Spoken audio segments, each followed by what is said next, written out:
En el día donde andamos no vemos nada, pero en la noche, ¿quién va a estar para que mire ahí en ese lugar? Times have changed for Alfredo. ¿Qué tal le ha ido el negocio en los últimos años? Está la cosa muy dura, muy dura. He owns a piece of land bordering the river in Rio Grande City and farms it along with his son. Cuando andamos en el río y oímos el rum rum que está muy peligroso, para nosotros es una protección los Border Patrol. Alfredo is not his real name, and he asked us to hide his identity. He fears the growing presence of drug and human smugglers on his land and tells Action 4 News he's comforted by the presence of Border Patrol and police officers. I don't know about call it spillover, but we do have a big increase in drug trafficking and human trafficking coming through. Rio Grande City Police Chief Dutch Piper says scenes like these play out often. The driver towing this horse trailer led officers on a chase across the city 2 weeks ago. Inside, 2,500 pounds of marijuana. In the last 6 months, we've had 28,000 pounds of marijuana that we seized versus a lot less before. Dutch Piper tells Action 4 News they average approximately 2 car chases per week. The latest one happened this weekend. The 19-year-old driver led them around town, and it ended up right here in front of the police headquarters. But we need more resources. We need monies to help our community to fight crime.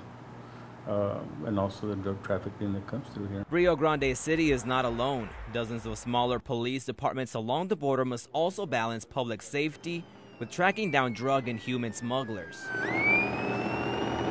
That balance is harder to achieve with an increase in activity along the border, fueled by the ever-profitable drug trade.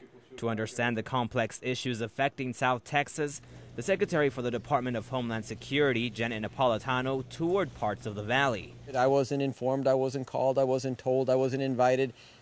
You know, if they want a regional solution to this, they need to do a regional approach. Rio Grande City Mayor Ruben Villarreal is disappointed Napolitano failed to visit Starr County, an area the mayor says is at the forefront of border security.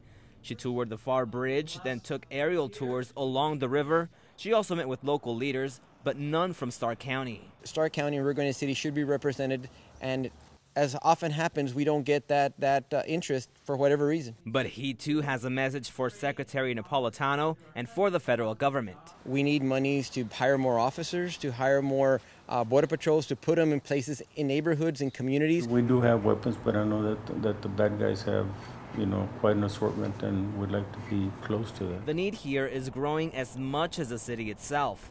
Chief Piper says they will annex nearly 2.5 miles of land in each direction. His force of 28 men, including himself, is greatly strained. He'd like to have at least 10 more officers. ¿Usted cree que hacen falta más personas aquí para cuidar? Border Patrol sí. Oh, sí, seguro que sí. Alfredo would also like to see more officers on the ground to keep him safe and his struggling business alive.